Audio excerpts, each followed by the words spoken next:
का तज़किरा होता है तो एक उन्वान दिया जाता है शहनशाह को, सुलह इमाम हसन।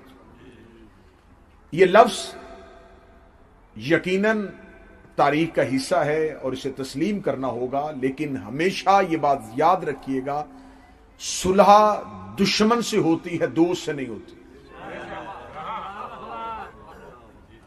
और सुलह का मतलब कभी भी उसे तस्लीम करना नहीं होता।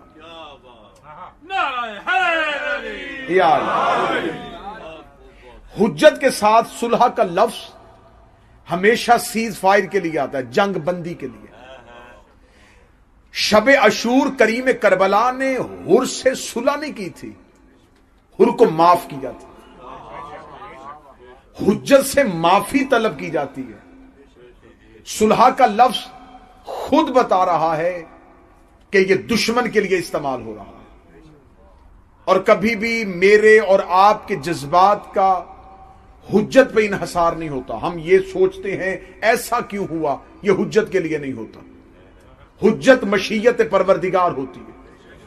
रिसालत में आपको हुक्म था कि आपने मक्का में खामोश रहना है, तो खामोशी रिसालत थी। 40 साल के बाद कहा बोल पड़े, तो अब बोलना रिसालत है। मदीना में आकर कहा तलवार खींच लें, तो अब तलवार खींचना हुज्जत की अलामत है। रसूल के बाद मौला अली के लिए खामोशी है, तो फिर खामोशी हुज्जत की पहचान है। हमेशा आपने ये नहीं देखना कि हुज्जत ने ये क्यों किया। हर दौर का तकाजा हुज्जत का अलग होता है। इमाम हसन अलैहिस्सलाम ने कलम के साथ जंग की थी। यह जिहाद बिल कलम था। उस दौर में नासरीन की कमी हो गई। अमीर अल मोमिनीन को सफीन और नहरवान के बहुत मारकतुल अरा, जो मंतकी अंजाम तक पहुंचने वाली जंगें थी, वो सिर्फ और सिर्फ किल्लत अंसार की वजह से मंतकी अंजाम के बगैर मुकम्मल करनी पड़ी। हजरत इमाम हसन के सामने जब कागज और कलम आया, तो पहली जंग मेरे मौला हसन यहीं से जीत गए थे। कागज कलम उस घर से आया था जिन्होंने नबी को देने से इनकार किया था। कागज कलम आया और कागज कलम भेज के कहा गया आप शर्तें मनवाएं। मेरे मौला इमाम हसन की ये शर्तें नहीं थी, ये करीम के वार थे, जो आज भी मलूकियत की गर्दन पे हैं, आज भी मलूकियत जिनसे जख्मी है। मेरे मौला इमाम हसन ने पहली शर्त लिखी, आज के बाद तू कुरान और सुन्नत पे अमल करेगा। ये शर्त खुद चेहरे से नकाब उठा रही है। आज के बाद तू कुरान और सुन्नत पे अमल करेगा। दूसरी शर्त, आज के बाद कोई मिंबर में बैठ के मेरे बाबे अली को नहीं भौंकेगा। यह शर्त तस्लीम की गई थी। आज कहीं भी किसी भी मिंबर से अगर अली के खिलाफ बात हो रही हो, तो समझ लेना तनख्वाह शाम से आ रही है। आज कहीं भी कोई मिंबर अली के खिलाफ इस्तेमाल हो रहा हो, तो समझना कि इमाम हसन की शर्त की खिलाफ वर्जी हो रही। इमाम हसन ने कहा जहां जहां पूरी दुनिया में शीयत रहते हैं, शीयत के जानो माल और इज्जत और आबरू की हिफाजत की जाएगी। मौला इमाम हसन ने अगली शर्त लिखाई, खुम्स हक के सादात है, इसे हुकूमत अपने माली मामलात में इस्तेमाल नहीं कर सकती। इमाम हसन की शर्तें नहीं थी, ये मलूकियत की गर्दन पे जख्म थे। कतन ये ना कोई समझे कि शायद मौला इमाम हसन अलैहिस्सलाम जंग करना नहीं चाहते थे। हसन करबला का मुकदमा तैयार कर रहे थे। मेरे मौला इमाम हसन अलैहिस्सलाम ने ये शराइत लिखवा के मलूकियत का चेहरा जमाने के सामने वाजे कर दिया। ये है वो मलूकियत जो इस्लाम के पर्दे में छुपी हुई थी, जिसे रसूल चाहते थे बेआबरू करना, जिसे अली चाहते थे सफीन में बेआबरू करना। इमाम हसन ने चंद शर्तों के साथ बेआबरू कर दी। और यह ना कहिएगा कि मौला इमाम हसन ने जंग क्यों नहीं की, इतना शुजा था मेरा शहनशाह कि अब्बास का भी उस्ताद था। जंगे सफीन सुनो, जंगे जमल सुनो। मौला अमीर अल मोमिनीन की जंगे जमल में जब मौला अमीर अल मोमिनीन ने अपने बेटे मोहम्मद हनफिया से कहा था कि सामने लश्कर पे हमला कर, और सामने तीर अंदाज हैं, और नाहजुल बलागा में आज भी खुतबा लिखा है, मौला ने फरमाया अपने ऊपर वाले दांतों को नीचे वाले दांतों में जमा के रखना, अपने पांव को रिकाबों से न छोड़ना, और तेरा नजर आखिरी सब पे खड़े हुए सिपाही पे होनी चाहिए। मोहम्मद हनफिया हमला करने के लिए गए, सामने से तीर अंदाजों का 300 کے दस्ते ने तीर छोड़ दिया। मोहम्मद हनफिया के कदम रुके थे, या बिजली किसी तेजी से करीब से घोड़े सवार निकल गया। ऐसे निकला है कि सफों को चीरता हुआ आखिरी बंदे की गर्दन में पहुंच गया। मोहम्मद हनफिया ने पूछा ये कौन गया है, तो पता चला ये अली का बेटा हसन चला गया है। हसन का नाम आना था मोहम्मद हनफिया, अभी वहीं पे खड़े थे, या अमीर अल मोमिनीन घोड़े पे बैठ के आए, मोहम्मद हनफिया के कांधे पे हाथ रखे कहते हैं तू परेशान किस बात पे हो रहा है, तेरा उसका क्या मुकाबला, तू अली का बेटा है, वो मोहम्मद का बेटा।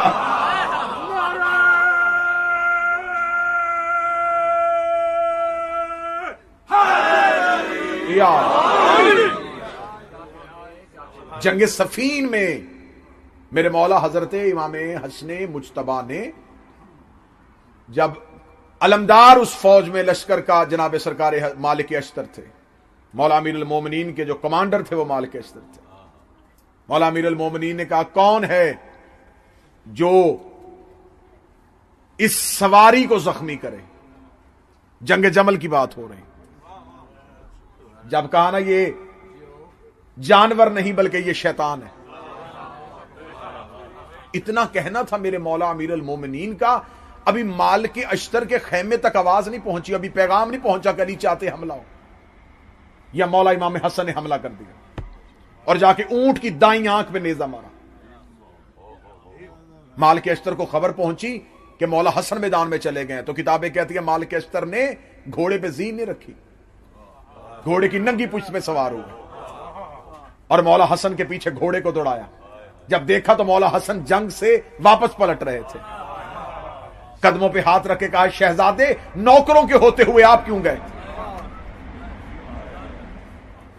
ये वो मार के थे जो सरकारें अकेले मौला इमाम हसन ने, वक्त के दामन में वुसअत नहीं, अकेले मौला इमाम हसन ने सफीन में फुरात का घाट खाली करवाया था।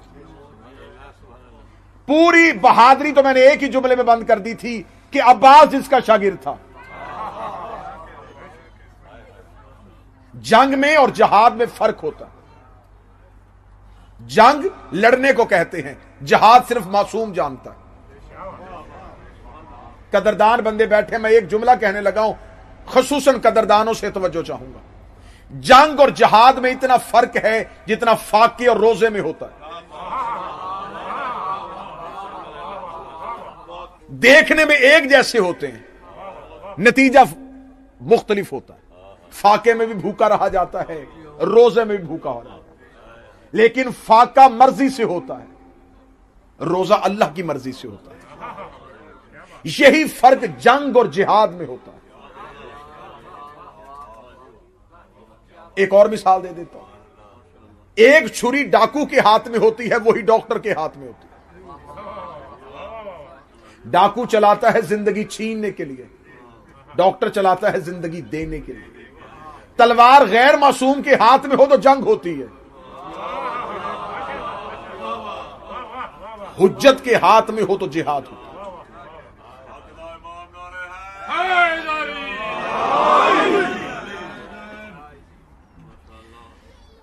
बहुत जल्दी, इतनी जल्दी 30-35 मिनट में पूरी तारीख नहीं पढ़ी जाती। मौला अमीर अल मोमिनीन की खामोशी जो थी, खामोश रहना मौला अमीर अल मोमिनीन का।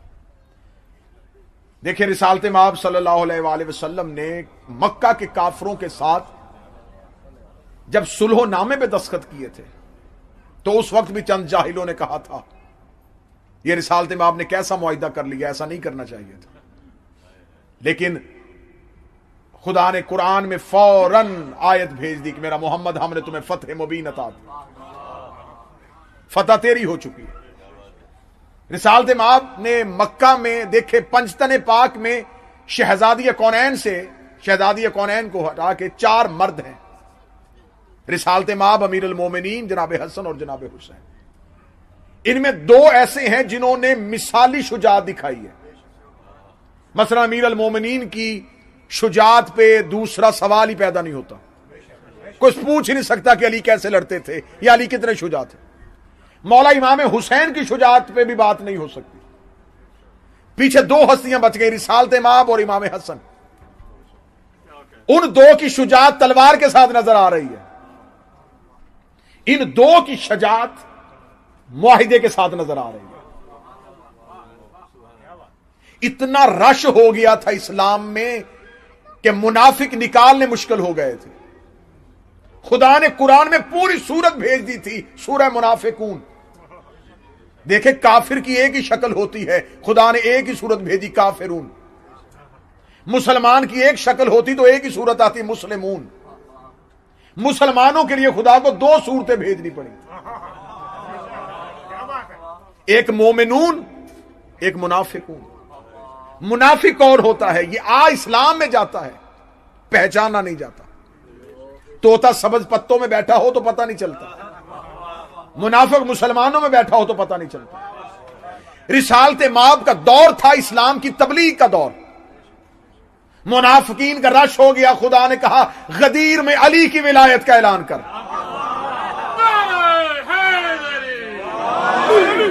مولا امیر المومنین کی, مولا امیر المومنین کی ولایت کا اعلان ہوا. اور تو پھر آپ نے تاریخ میں وہ منظر دیکھ لیا کہ کتنے لوگ رہ گئے, کتنی تعداد مدینے میں اصل اسلام والوں کی بچ گئی. میں بڑی جلدی جلدی تاریخی نتیجے سنانا چاہتا ہوں. اتنے مسلمان بچ گئے تھے جتنے نبی کے جنازے پہ تھے. میں فضائل پڑھ رہا ہوں, یعنی کہ یہاں پہ آپ کو سینکڑوں والی فگر ہے ہی نہیں. آپ انگلیوں پہ گر سکتے ہیں کہ اتنے افراد بچ چکے تھے.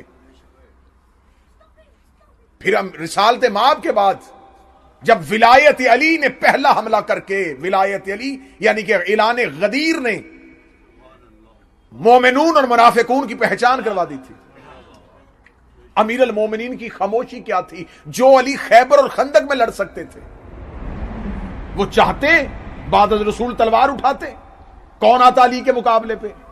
کیسے نہ تخت علی کو دیا جاتا. جب ایک شخص نے آ کے امیر المومنین سے کہا, وہ تخت پہ بیٹھ گئے اور آپ سے حکومت چھین لی, علی نے مسکرا کے فرمایا کیا اس کا ہاتھ عرش پہ پہنچ گیا ہے؟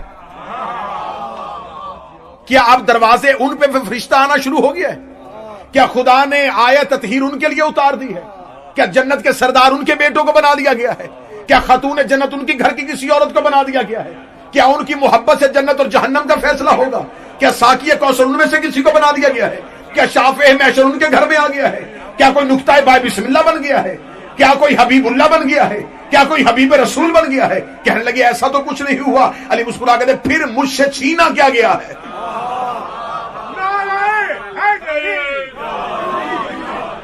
کون سی حکومت چھینی گئی؟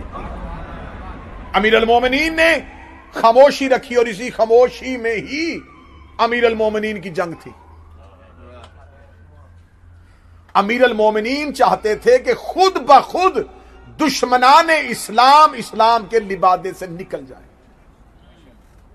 پہلی دفعہ پہلے ہی مرحلے پہ امیر المومنین کو آفر کی گئی تھی کہ ہم آپ کو تخت دے دیتے ہیں لیکن آپ کو یوں کرنا پڑے گا. امیر المومنین نے فرمایا نہیں, میں شرائط کے مطابق نہیں چلوں گا, تمہیں میری شرائط پہ چلنا پڑے گا.